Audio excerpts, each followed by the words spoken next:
যথাযথ পদোন্নতি, pay commission গঠন করে বেতন বৈষম্য দূর করা সহ ৯ দফা দাবিতে সমাবেশ করেছে সচিবালয় কর্মকর্তা কর্মচারী সংযুক্ত পরিষদ। দাবি আদায়ে আগামী বুধবার মহাসমাবেশেরও ঘোষণা দিয়েছে কর্মচারী নেতারা।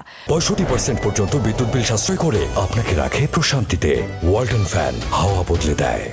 সকালে সচিবালয়ে বাদামতলায় কর্মকর্তা কর্মচারী সংযুক্ত পরিষদ আয়োজিত সমাবেশে তারা এসব দাবি জানান। আর তারা দাবি করেন ২০টি গ্রেডের পরিবর্তে 10টি বেতন গ্রেড নির্ধারণ করে ৫০% মহার্ঘ ভাতা বাস্তবায়ন করতে হবে।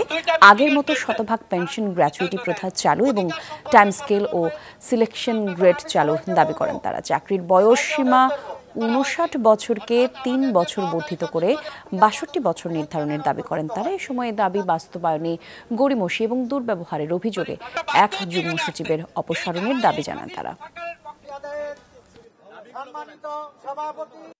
আপনারা কেউ বিস্তৃত হবেন না, সবাই ইউনাইটেড প্ল্যাটফর্মে থাকবেন এবং আমরা কিছুদিন সময় দেব।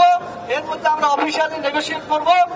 নেগোসিয়েশনের মাধ্যমে যদি কোনো সমাধান না আসে তাহলে আমরা আগামী বুধবার